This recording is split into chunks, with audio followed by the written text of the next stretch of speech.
Rigathi Gachagua's allies have decided to declare war on President William Samoei Arap Ruto's government.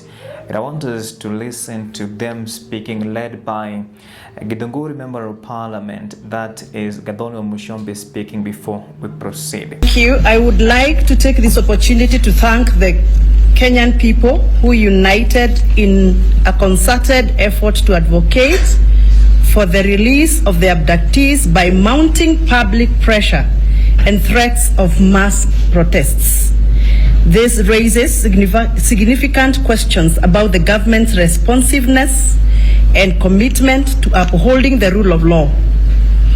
We also appreciate the ICC quick response in opening the portal for reporting human rights abuses by the state actors and other collaborators in setting early stage of collating the data ready for the eventuality.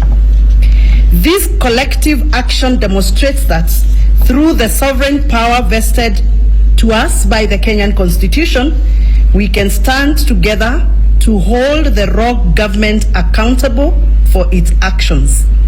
Let us continue to raise our voices in pursuit of justice and accountability for our country.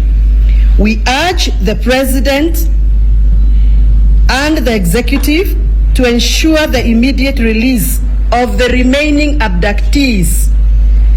It is particularly troubling that the police have yet to apprehend anyone in connection with the abductions of the Kitengela 3, whose 32 days of torture remain uninvestigated and for which no perpetrators have been held accountable.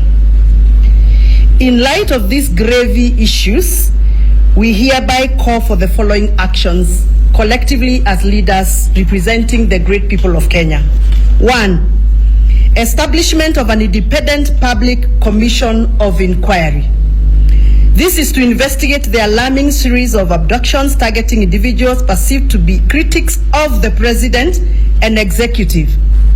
These abductions represent a systematic attempt to silence dissent and instill fear among the populace of Kenya.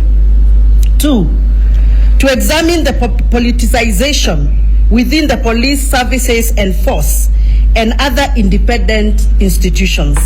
This includes investigating instances where security forces have been forced and used for political gains or to intimidate and persecute dissenting voices. As you are aware, some of us here have been in the arms of the police in the name of investigations for issues not clear.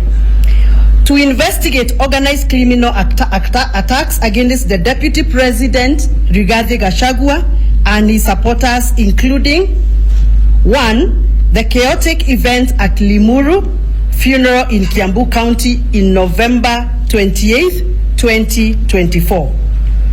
The tear gas incident in Shamata in Nyandarua County in December 28th of 2024. The remaining part of the statement will be read by our colleague, Senator for Kajiado. Now that is exactly what I'm talking about, and I want to go through some of the demands Rigathi Gachagua's allies are putting on table for President William Samoei Arap Ruto to work on. But before we do that, in case this is your first time, support us by subscribing and turning on the notification bell. We are on a mission to 6,000 subscribers. Thank you.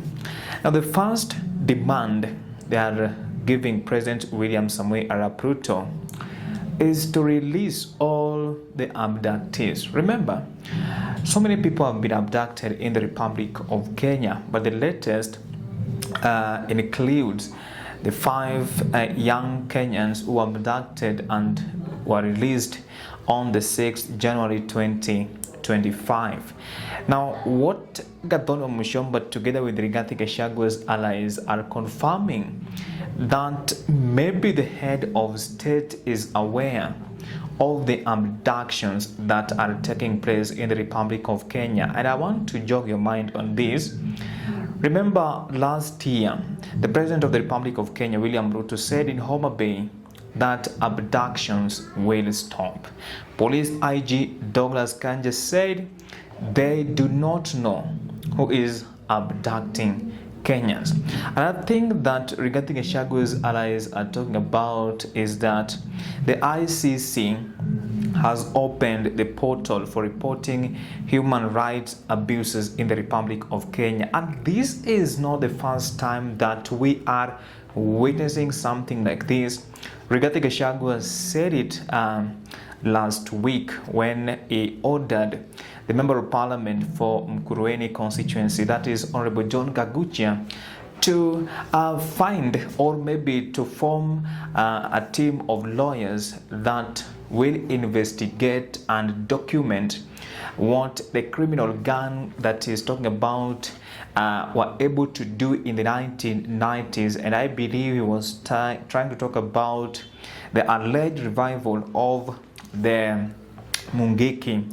That is after Maina Njenga declared his support to President William Samoei Arap Ruto and his deputy, that is Professor Kithure Kindiki. Another thing they talk about is that they want the government to be held accountable, and they are calling it a rogue government. Remember, President William Samoei Arap Ruto was in good terms with his members of parliament until Rigathi Gachagua was impeached. They are also asking a very important question on whether the culprits who are responsible for abduction in the Republic of Kenya, is there anyone who has been held accountable to this particular evil activity that took place? If you have listened to those who were abducted, then you will realize that their experience is not something to smile about. Somebody like Billy Mwangi anasema kwamba amechanganyikiwa. If we talk to Kibet Bull, is saying that he was dumped in Vihiga and he can't talk about the ordeal because it is not something to smile about. And I think they are also demanding the establishment of independent public commission of inquiry on the abductions that are taking place in the Republic of Kenya. We don't know whether the president will work on this or not, because abduction, it is something that has been taking place, and I can jog your mind on this. Remember, during the anti-government protest held by the Azimio in 2023, there were Kenyans that were abducted, there were people that were killed. The police said it was not them, the head of state said it was not the government. The big question was, who was doing that at that particular time? And during the anti-finance bill protest held by the Gen Z, there are people who were abducted. Remember the likes of Bob Njangi, they were abducted. They were released after the acting police IG, then Gilbert Masengeli, was given an ultimatum to appear before a court of law to answer some tough questions regarding the abductions that were taking place at that particular time. There were no answers. And right now, the police IG Douglas Kanja was also given an ultimatum by the court, and then all of a sudden abductees were released. And Rigathi Gachagua's allies are now coming out to demand answers from President William Ruto's administration. They are also talking about examination on the politicization of the police. They're saying that the police, maybe they are being used to sell political scores in the Republic of Kenya.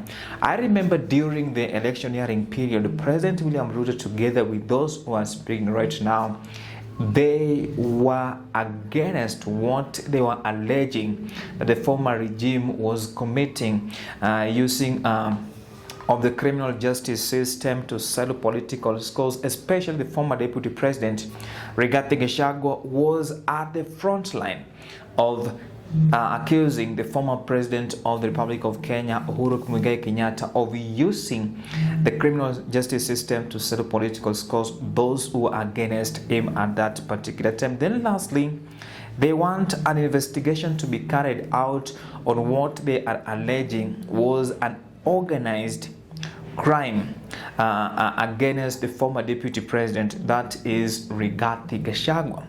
Whether President William Ruto's administration will respond to these particular demands, I really don't know. That is just my opinion right here on the Sport Check YouTube channel. In case you have any contrary opinion, feel free to share in the comment section. I will be reading your feedback, but for now, I will see you in the next video.